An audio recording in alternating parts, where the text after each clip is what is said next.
Na reabertura do ano legislativo, o presidente da Câmara, deputado Arthur Lira, disse que o parlamento teve uma postura de colaboração com o Poder Executivo para voltar às pautas necessárias ao desenvolvimento do país e exigiu, como contrapartida, o respeito do governo federal aos acordos firmados para aprovação de diversas matérias. O que queremos para 24 é mais avanço e mais aprimoramento legislativo pelo bem do Brasil. E para isso, seguiremos firmes na prática da boa política, pressuposto mais do que necessário para o exercício da própria democracia. E a boa política, como sabemos, apoia-se num pilar essencial: o respeito aos acordos firmados e o compromisso à palavra empenhada. E é por nos mantermos fiéis à boa política e ao cumprimento de todos os ajustes que firmamos que exigimos como natural contrapartida o respeito às decisões e o fiel cumprimento aos acordos firmados com o Parlamento. O presidente da Câmara considerou o veto pelo governo federal a uma parcela das emendas das comissões no orçamento da União para 2024 como uma atitude que fere as prerrogativas do Poder Legislativo. O orçamento da União pertence a todos e todas, e não apenas ao Executivo, porque se assim fosse, a Constituição não determinaria a necessária participação do Poder Legislativo em sua confecção e final aprovação. O orçamento é de todos e de todos os brasileiros e brasileiras. Não é e nem pode ser de autoria exclusiva do Poder Executivo, e muito menos de uma burocracia técnica que, apesar do seu preparo, eu não discuto, não foi eleita para escolher as prioridades da nação e não gasta a sola do sapato percorrendo os pequenos municípios brasileiros como nós, parlamentares, senadores e deputados. Arthur Lira também apontou o veto à decisão que prorrogou o PES, que é um benefício tributário ao setor de eventos, e também à medida provisória que restabelece de forma progressiva a contribuição social de 17 setores da economia, como mais um descumprimento de acordos feitos com os parlamentares.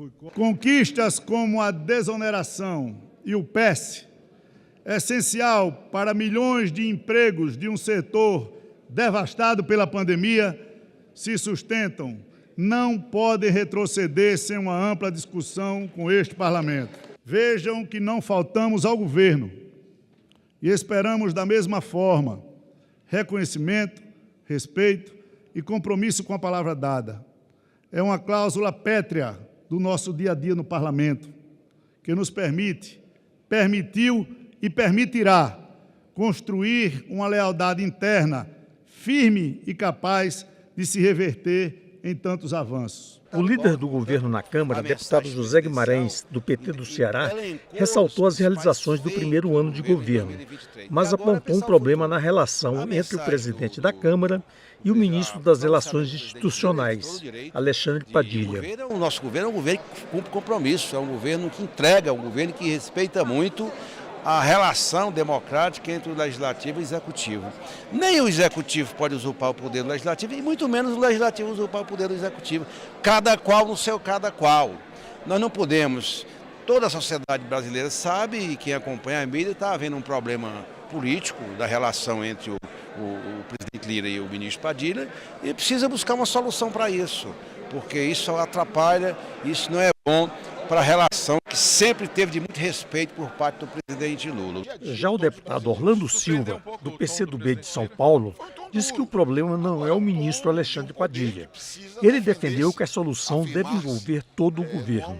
O governo precisa refletir sobre como construir e estabilizar a relação com o Congresso Nacional, particularmente com a Câmara dos Deputados. Esse é um grande desafio. E não adianta apontar para um ministro, não adianta apontar para o ministro Padilha, porque o conjunto do governo tem que se mobilizar para criar o melhor ambiente, um ambiente mais estável, para que a agenda da Câmara, a agenda do Executivo sejam convergentes. Na oposição, o pronunciamento de Arthur Lira foi muito bem recebido. Segundo a deputada Bia Kicis, do PL do Distrito Federal, o presidente fez uma defesa do parlamento. Apoiamos muito, vimos que ele fez um discurso duro em defesa da casa, em defesa do parlamento, em defesa dos deputados, das nossas prerrogativas. O deputado Altineu Cortes, do PL do Rio de Janeiro, líder do partido na Câmara, também viu o pronunciamento de Arthur Lira como uma defesa do cumprimento de acordos entre o Legislativo e o Executivo. Eu gostei muito das palavras do presidente Arthur Lira. A Câmara dos Deputados e o Congresso Nacional precisa ser respeitado. O governo federal, apesar de ser o governo do Executivo, precisa respeitar os acordos que acontecem com o Congresso Nacional.